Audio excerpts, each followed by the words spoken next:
quo even if we hate it. While the concept of finding your passion might remind you of those woo-woo quotes you often see on Facebook or Instagram, it still is incredibly important to connect what you do on a daily basis with goals that you feel are truly important. The reality is that your mental health can be negatively impacted when you feel unfulfilled with your work. Think about how much negative mental energy you've devoted to a bad boss, a job you hate, or a career move you regret. We spend huge chunks of our lives working, so the decision you make about your job will have the potential to make or break your overall happiness. If you find work that you love, you not only free your mind from oppressive thoughts, but will also feel energized in all areas of your life. So what does it mean to live your passion? We think it can be defined with a few examples. Most days you wake up feeling enthusiastic and happy about what you have going on that day. You feel like you're in the right place, doing something in your work or life that feels authentic to who you are and how you're wired.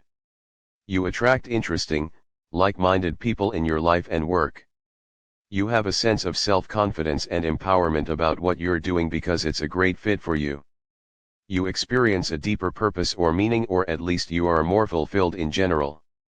Your overall life is better and your relationships are happier because you are more content, self-directed, and present in your work. Finding your passion and making it part of your life isn't something that happens overnight, and it isn't an exact paint-by-numbers process. It's not like teaching you how to follow a recipe or change the oil in your car. It involves a variety of actions and experiments to figure it out. In fact, Barry teaches the process in her Path to Passion online course, and in her book The 52-Week Life Passion Project.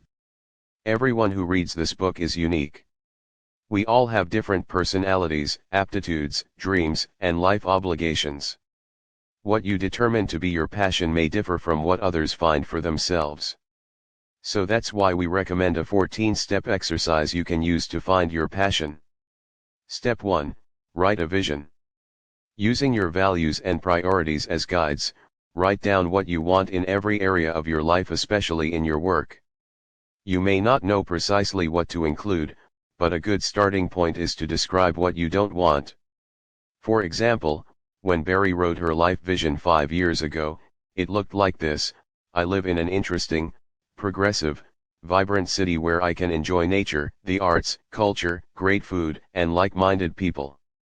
I'm working in a career I love where I help people, utilizing my coaching and interpersonal skills, as well as my writing and creative skills. My work is flexible and allows me the freedom to travel and work from anywhere.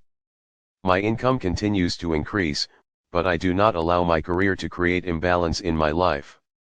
I am in a relationship that is loving, respectful, and mutually supportive with a smart, creative, funny, kind, and ethical man. I have a network of close and supportive friends and family with whom I regularly spend time, and I have a loving, positive relationship with each of my 3 young adult children. I frequently spend time in nature, and travel to new locations several times a year. I remain active, energetic, and health conscious with every passing year, and I remain open to new opportunities and possibilities for my life. She can honestly say that she has made this vision a reality by moving to a new city, building an online business related to personal development and helping others, going on several amazing trips, and nurturing her relationships, health, and freedom. Our recommendation is to write down what you want and then revise it along the way whenever you recognize something you do/don't want in your life. Finally, post this vision where you can see it every day. Step 2. Revisit your current life. If you feel yourself focusing too much on what you don't like about your life, then take a look at your current life to see how much of it matches the vision from the previous exercise. You want to maintain those things, and remind yourself that part of your vision is already happening for you, right now. Write a list of everything in your work that you do enjoy or view as positive, whether it's the comfy desk chair or the client you really like. Write the same list for your personal life, including everything about your life that is working well for you. Don't throw out the baby with the bathwater when you're seeking your passion. Sometimes we overlook positive things in our lives when we're so focused on the negative. If you want to learn more about this subject, then read this blog post on mindful journaling that will help you recognize possible passions you might be overlooking right now. Step 3. Investigate yourself. Begin learning more about who you are, what motivates you, and what your strengths are. Take some online personality assessments like the Myers-Briggs test, the Keirsey temperament sorter, or strengths assessment tests like StrengthsFinder 2.0 or this free online strengths test. Learn everything you can about your personality type.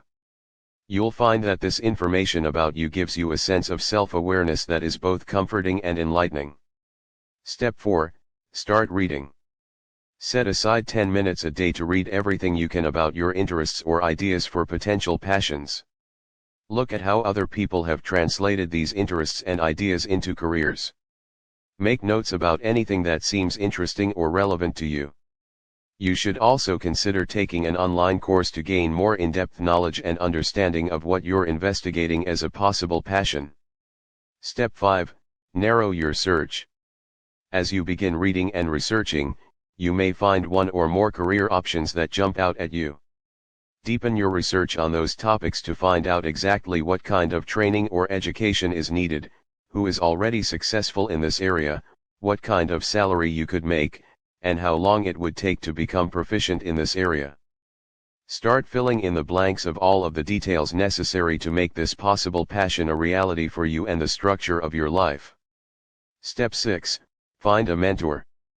Find one or two people who are doing what you want to do, and doing it well. Reach out to them. Send them emails to ask if you can get their advice. Make a list of questions you want to ask. Step 7. Brainstorm and write. Think about all of the possible action steps you'll need to take to move the needle toward living your passion, once you have done your research. Make one long list of actions, then go back and prioritize and order the list. Break down each action into the smallest possible steps. Step 8. Take the first action.